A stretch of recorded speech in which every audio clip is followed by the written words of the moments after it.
Como plotar grafos utilizando Python. Primeiramente, temos que fazer a instalação de duas bibliotecas, que são elas, Python iGraph e PyCairo. Podemos ou digitar o comando pip-install Python iGraph e PyCairo no CMD, ou fazer o download de instalação aqui mesmo. Neste caso, eu estou utilizando o Jupyter Notebook, mas funciona em qualquer IDE. Então podemos colocar a exclamação na frente e executar o código. Após o download de instalação, podemos fazer duas importações que vamos precisar. Import iGraph as IG e from iGraph import plot. Depois da importação, devemos entender como funcionará a questão dos grafos. Então, para a criação dos grafos, vamos utilizar um dicionário que contém a chave, que é o vértice, e suas adjacências em forma de lista. Então aqui, por exemplo, temos que o vértice A tem as adjacências B, C e F. O vértice B tem as adjacências A e C, e assim por diante.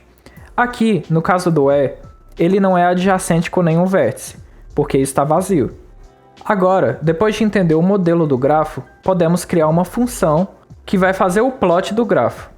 Então, podemos definir graphPlot, que vai receber um grafo, que é um dicionário, xbox, que é o tamanho do Lion no eixo X, ybox, que é o tamanho do Lion no eixo Y, a cor que queremos para os vértices e o tipo do Lion. Após isso, vamos criar uma instância para graph. Então aqui eu defini para o objeto G e g.graph. Nesta etapa, vamos separar as chaves do dicionário, ou seja, os vértices do grafo. Então para isso, vamos colocar em uma lista as chaves do grafo. Após a separação das chaves, podemos adicionar os vértices no grafo, e para isso, vamos utilizar o método addVértices. Então colocamos g, que é o objeto, ponto addVértices, e a quantidade de vértices que possui o grafo. Por isso colocamos len, que retorna o tamanho de uma lista, e graphCase, entre parênteses. Após isso, vamos pegar os índices das arestas e vamos adicionar no grafo.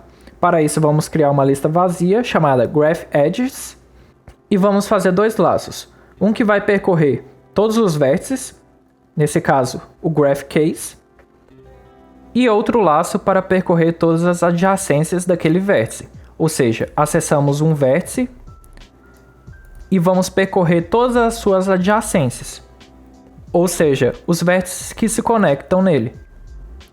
Aqui vamos criar um if not para não duplicar as inserções de adjacência, como por exemplo, se A for adjacente a B e B adjacente a A, ele fazer só uma linha, no caso só uma aresta, e não fazer duas.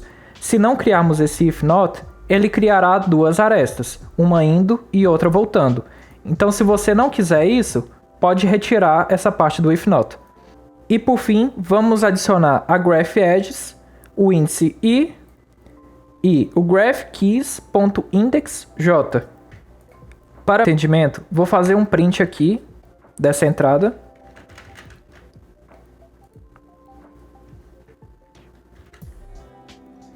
Vou comentar essa parte de baixo. E vou fazer a execução do código. Primeiro a importação, depois a definição da função. Aqui podemos executar novamente o grafo e chamar a função. Aqui vemos a saída somente com números. Isso é porque a biblioteca que estamos utilizando cria os grafos a partir de índices, e esses índices são representados por números, e não por caracteres ou nomes como definimos aqui em cima. Após isso, podemos voltar e continuar o código.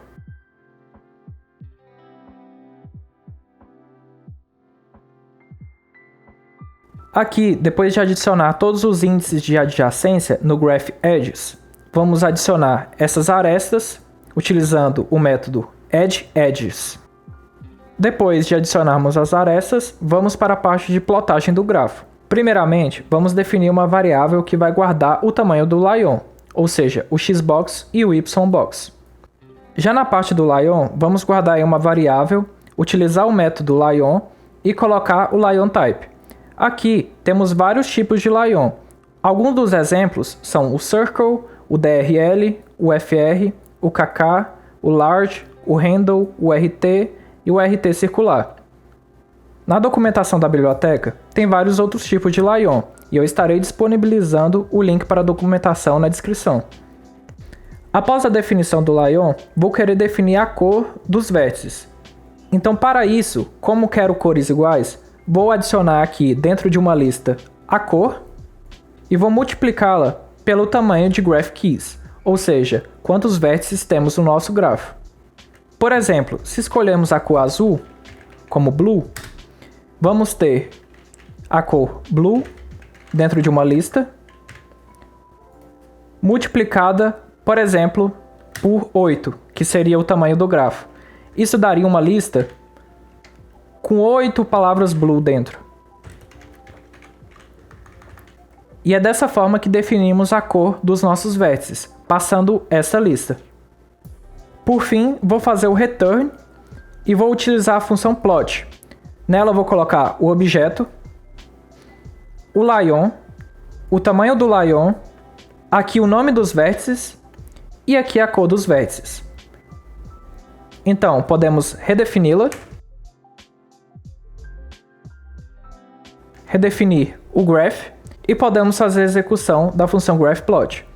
Neste caso, vou passar o graph, vou passar o tamanho do Lion no eixo X, que será 300, no eixo Y, que será 300, a cor branca e o Lion chamado Circle. Então podemos executar. E aqui temos o resultado da plotagem do grafo. Se mudarmos aqui o Lion, como por exemplo RT, temos um grafo diferente. Podemos definir também Handle e outros tipos.